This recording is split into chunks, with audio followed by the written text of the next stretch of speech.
And very, very pleased to be here, very pleased to be part of this conference, and pleased to have the opportunity to introduce this morning's second round of speakers with you. As you're all aware, the conference has been divided into, in effect, 3 tracks, one looking at Africa, well, I should say 4. One looking at Africa, one looking at China, one looking at Canada, and then ultimately how all these things fit together. So being aware that we have many guests at the conference from China and Africa, part of the goal of this morning's keynote session is to introduce some things which are of issue and some practices which are common in Canada, by way of sort of setting the context for us here. So this morning we're going to look at 2 related areas of sustainability, namely environmental sustainability and social sustainability, both of which affect and are affected by city form. The first of our speakers in this session will be Dr. Carolyn Andrew. And Carolyn is the director of the Center of Governance at the University of Ottawa. And for the past 40 years, her research has been looking at building inclusive cities, and specifically for women and girls, and the integration of immigrant populations into the city. Among her many notable achievements, Professor Andrew was awarded the Order of Canada, which is the highest honor of a Canadian, in 2014. This morning, Professor Andrew talk is entitled Sustainable Urbanism from a Canadian Perspective, Creating Sustainability Through Social Equity and Through Partnerships. So I'd like to introduce Professor Andrew.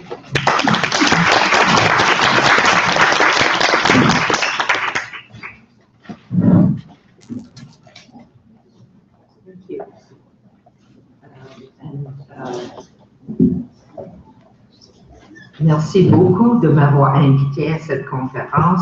Ma présentation va être en anglais, mais je vais aussi de temps en temps utiliser le français. Merci. Et I'm very pleased and honored to be, let me see if I can work, yes, to be here, and my very great thanks to the conference organizers. I am totally this morning humbled to be talking about sustainable urbanization in the context of China and Africa, where important and majestic cities have existed for centuries, whereas our cities can be seen as baby cities. They're recent and quite small. I was looking, we'll take Toronto as the example. Toronto's just passed the 6 million mark, and it is much the largest city in Canada, so it beats everyone else by a long bit. Africa has at least 4 cities larger, and with Jure in the time, so much, centuries and centuries more than our cities. China has at least 10 cities, and probably between the time I looked it up and now there's maybe more that are larger than Toronto. So it is a very humbling. Our cities are both very recent, very small, and we don't have very many of them, ones that are even as far, or even Ottawa, Gatineau, when you count everybody and a few additional people who don't know they're here. It reaches close, we say 1 million, but that's probably slightly exaggerating. So it is a very humbling experience to be doing this. And my objective in this presentation is to just make 2 points, which I hope I will make within the time limit. Is sustainable urbanization requires, for me, working towards social equality and cross-sectoral partnerships. So I've got 2 key messages, and I'm going to give them with 2 examples that are very, very local. So going from a very lovely worldwide view of, well, worldwide, continent-wide of Africa and China, I'm going to be talking about community-based partnerships in Ottawa, two of them, one called the City for All Women Initiative and one called Youth Futures.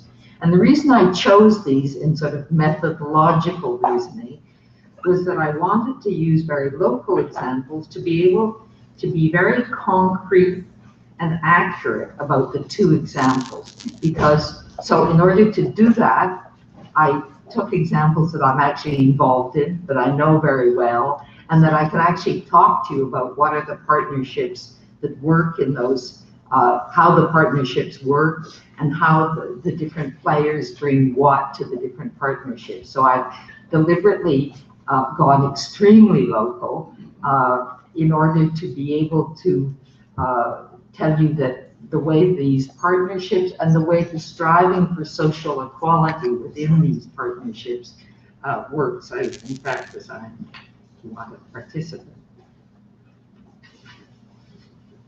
I never believed that I got onto the right slide. So why does it require, why does sustainable urbanization, in my view, require social equality and partnerships? And the reason I think it does is because it requires good planning. And if you don't have good planning, you won't get, which was the message we were given in a very broad context in China this morning. It requires good planning. You can't do sustainability, sustainable urbanization without planning effectively. So you've got to think about what are the requirements of good planning.